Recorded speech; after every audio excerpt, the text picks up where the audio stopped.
Excellences, Mesdames et Messieurs, l'humanité fait face à une triple crise environnementale à laquelle nous devons apporter des réponses fortes et collectives.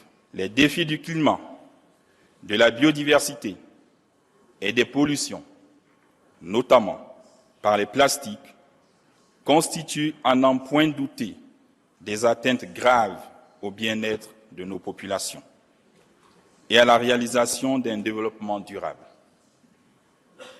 Il me plaît donc d'indiquer ici, pour confirmer l'engagement de mon pays, le Gabon, que le gouvernement a adopté une ordonnance relative à la lutte contre les pollutions par les plastiques à usage unique, dont l'incidence est particulièrement dramatique pour les sols, les océans et les climats.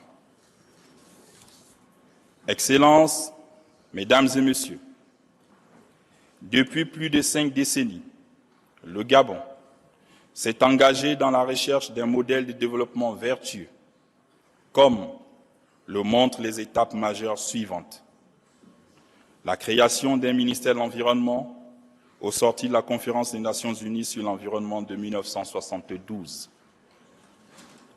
L'adoption, en 1993, de la première loi sur la protection de l'environnement, un an après la conférence de la Terre de Rio de Janeiro, en 1992.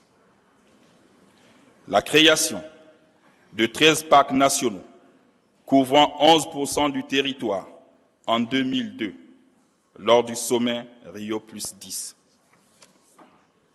La création, en 2017, d'un réseau de 20 parcs marins et réserves aquatiques, établis sur 26% des eaux territoriales du Gabon et représentant 53 000 km² de superficie et la plus importante population d'éléphants des forêts d'Afrique.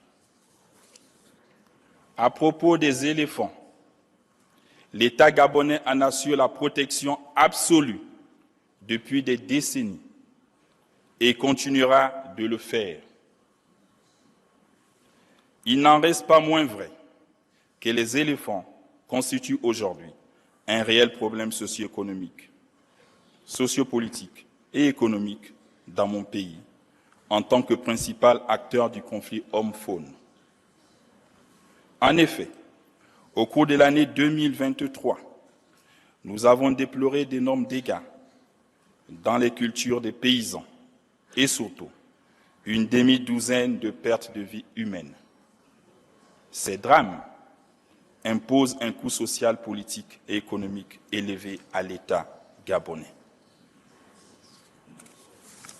Je le répète, nous continuerons d'assumer nos engagements environnementaux, mais pas au détriment du bien-être de notre population, ni pour plaire à ceux qui sont plus prompts à condamner qu'à accompagner nos États dans une mise en œuvre plus conséquente de ces mécanismes.